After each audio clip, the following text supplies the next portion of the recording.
Hello and welcome to Scrapbooking Station. In this video, it's actually my first Christmas card design for this year, 2015. But the tree punch is really versatile and we're going to work more in negative space. In previous years, I've done it just as a punch, but now we're going to use the punch as more or less a stencil. And so, packaging, really pretty. Scrapbooking, really pretty. Of course, you've got your cards, and I've got two designs to look at, and I've got a tag somewhere, and then I'm actually going to make a piece for my own scrapbook page. So I'm going to put the camera over my shoulder, and we're going to get started. I'm going to get started with this first card, and it's going to be a panel card. So I've got a panel of gold, and this is a 5.5 inch by 4.25 inch card.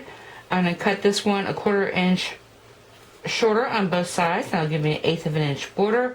I'm going to cut this one 1/2 inch, and that's going to give me my focal panel in this case. You'll see it's just a background, but I always like to do something different. I'm going to use my tree punch. Before I do, and let's just kind of ignore that for a little bit, because I'm going to use this, and any punch you have is always a nice stencil, and I will use that stencil, but for the most part, I'm just kind of testing this punch. And so if I bring my paper all the way down to the bottom, this is the length I'm going to, or this is the height I'm going to get on that. And then I just want to move it around a little bit and make sure nothing's falling out. And so that's why I've created this. So now, the first thing I'm going to do is punch this out. I'm going to punch this one first, and then I'm going to punch this one. You can use this template as that, or you can just kind of eyeball it. So let me do that, and then when I get done punching that out, what I'm going to do is emboss it. So I've got this punch piece, and then I'm going to dry emboss it using, in this case, a triangle folder from Stampin' Up. And I'll be back with all these products and item numbers. So anyway, let me do that, and I'll be back. I went ahead and finished up the front because the only thing I did is, first off, I inked, this is the gold 1/8 inch ribbon, but I inked it with my Mossy Meadow and just strung it underneath that first panel. And this way I get a nice little bow, a little bit of accent, and this is a very simplistic but sophisticated card. So I've got that, everything's glued down, and then on the inside, okay, all I've done is taken my vellum, and again, I'm using that embossing folder.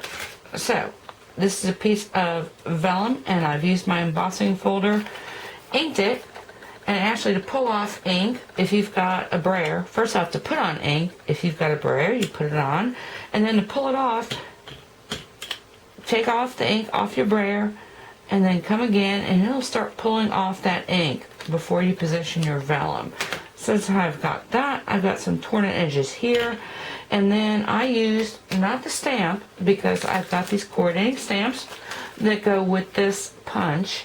I used that template that I cut, which I have misplaced, but you saw it. So I've got two trees, I've got that, and then on gold strips, all I've done was taken two more stamps out of this same stamp set.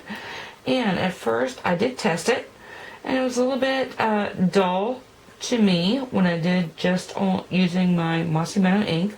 And so when I inked it this time, I just clear embossed it. And it makes a brighter look. That's another little tip and trick.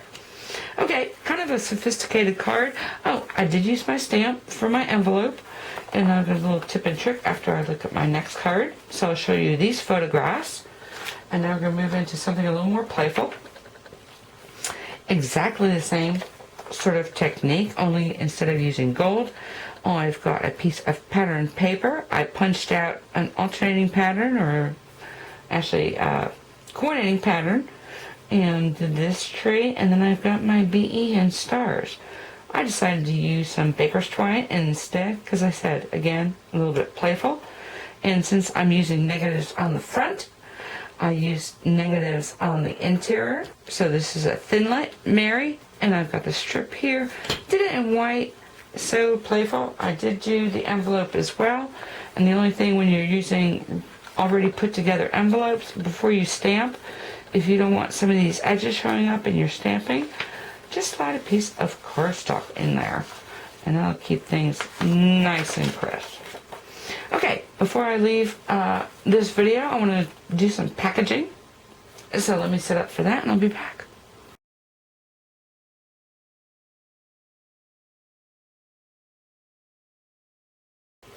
This is a great way to use a punch for your packaging. So this is some shipping dunnage, and all I've done is taken the edge, first off, punched my tree, put some pattern paper behind it, made it a little bit longer, and then used my scalloped edge punch to go ahead and do that. And this was actually going to be the back of the package, but it was so pretty, I decided to go ahead and put some coordinating ribbon. And then, of course, if you've got any punch, actually, as long as it is symmetrical on the y-axis, you've got a three-dimensional tag. So I went ahead and used 3 of these guys and just put them back to back. So first off, scored each one down the middle and then just glued these sections. And this makes a really pretty gift tag. So I'm going to fill that out, and you can make it as ornate or as simple as you want. This one is really simple. I'll probably get it in there, something like that. Anyway, really pretty. And then I want to show you one more thing, because when I am inking and I am doing ribbon, I am never inking on plain paper, and I never take my embossing folders, or in that case, my brayer, to the sink to just wash it off. And so I have got some photo paper, and this is where I did, first off, I've got some more ribbon. I always make more than enough, and when I daubered it on photo paper, and that's how I got that. When I cleaned my brayer, when you bray it on in a texture folder, what you get are impressions, and that's how I got this strip, just coming across this way. And then if you were just to take your textured folder, I don't have it with me, blow on it and stamp it, and you get this. Of course, you still got your, I don't know if you can see that, I've got some glitter on here. I've got ribbon that when I that same ribbon, and it actually shredded, which I like better than the actual ribbon. So anyway, I'm going to do something like that, and the other thing I'm going to do is make myself a square.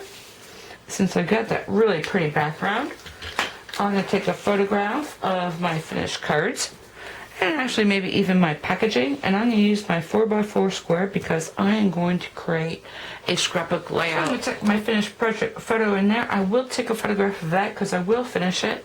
Anyway, a punch, always cool. Oh, I wanted to show you one more thing, because I did have to cut out a bunch of trees for my tag, this tag, and so what I did, instead of just cutting them willy-nilly, is I have a border. And the great thing about something like a tree punch, this is going to be actually a scrapbook border for out and about. So I'm going to do something with that. Again, negative space. So probably put some pattern papers behind here, which will have nothing to do with Christmas. And that's why I love this. The other thing, I'm trying to find the ones that I punched out. Triangle shape. So I got 3 more trees in case I want to do 3 more tags.